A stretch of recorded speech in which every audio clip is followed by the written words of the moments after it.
Salut à tous, c'est Nicole et on se retrouve pour cette troisième partie du tutoriel sur les bases de données. Et dans cette partie, on va apprendre à insérer des données à changer les données dans une base de données. Donc j'aimerais juste vous montrer ici, donc j'ai changé les idées, j'ai mis 1, 2 et 3 pour que ce soit plus facile au lieu du 2, du 5, du 6. Donc 1, 2 et 3 maintenant. Ici, si je retourne sur ma page, c'était $, pardon, fausse manœuvre. Si je vais le mettre en commentaire, comme ça reste là, vous pouvez toujours le voir si vous n'avez pas suivi le premier tutoriel. Et si je vais mettre insérer, là je vais mettre changer, et on va créer de nouveau une variable, on va l'appeler changer, égale MySQL, toujours MySQL query, donc comme ceci. Entre parenthèses, je mets déjà le point virgule et entre guillemets, on va faire update. Ici, on va mettre la base de données, donc MySQL. Et ici, on va mettre 7. Et puis la colonne. Donc ici, la colonne non. Donc non égale.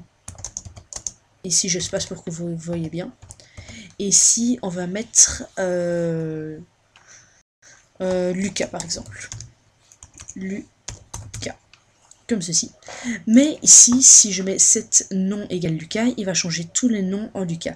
C'est-à-dire qu'ici, Nicolas deviendra Lucas, Charles aussi et Jean aussi. Donc on va mettre where, donc où, l'id, where id égale. Ici, on va mettre l'id par exemple, on va mettre le 2.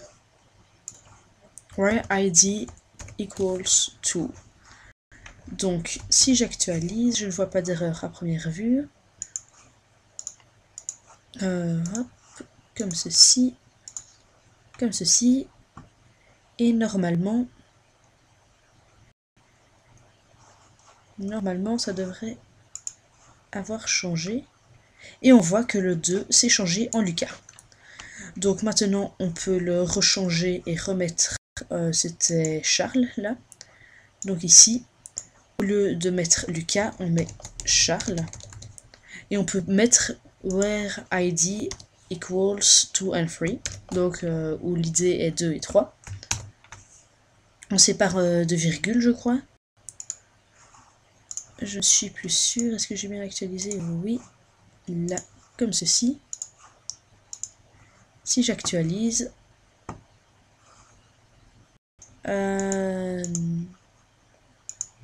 non, apparemment, il faut pas mettre de virgule entre les deux. Je ne sais plus comment il faut faire.